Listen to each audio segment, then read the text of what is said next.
Komisi Pemberantasan Korupsi KPK Jumat malam resmi menahan mantan Kepala Bea Cukai Yogyakarta Eko Darmanto setelah ditetapkan sebagai tersangka kasus dugaan penerimaan gratifikasi.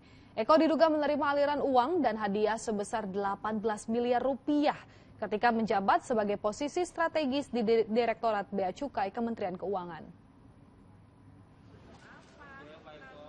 Usai diperiksa selama 10 jam, mantan Kepala Bea Cukai Yogyakarta Eko Darmanto resmi ditahan Komisi Pemberantasan Korupsi dalam kasus dugaan penerimaan gratifikasi pada Jumat malam. Penetapan tersangka dan penahanan terhadap Eko Darmanto dilakukan setelah penyidik menemukan alat bukti yang cukup.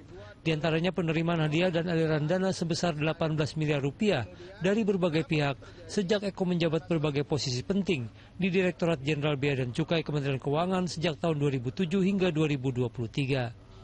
Menurut Direktur Penyidikan KPK Asep Guntur Rahayu, kasus ini berawal ketika Direktorat Laporan Harta Kekayaan Penyelenggara Negara KPK menemukan kejanggalan dalam pencantuman informasi harta kekayaan Eko yang tidak sesuai dengan profilnya sebagai penyelenggara negara.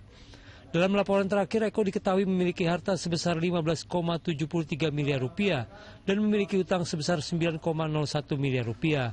Namun dalam penyelidikan, KPK menemukan sejumlah aset yang tidak dilaporkan ke dalam LHKPN. Selanjutnya dilakukan analisis dan ditingkatkan pada tahap penyelidikan hingga penyidikan.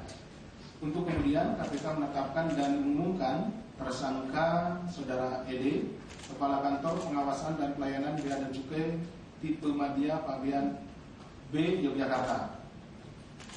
Untuk kebutuhan proses penyidikan, tim penyidik melakukan penahanan tersangka ED untuk 20 hari ke depan. Eko sendiri membantah menerima suap dan gratifikasi. Menurutnya kekayaan yang ia miliki berasal dari berbagai bisnis yang telah ia geluti sejak lama. Eko juga mengaku berjasa mengungkap berbagai kasus besar di Direktorat Bea dan Cukai. Yang pertama, saya tidak pernah flexing harta. Dari hasil digital forensik, akun itu adalah akun palsu yang dibuat oleh orang di dalam institusi saya. Kemudian, kenapa itu terjadi? Karena selama ini saya yang paling banyak mengungkap hal-hal yang tidak benar yang terjadi di Bea Cukai. Eko Darmanto sebelumnya menjadi sorotan publik lantaran gaya hidup mewahnya yang kerap ditampilkan di media sosial.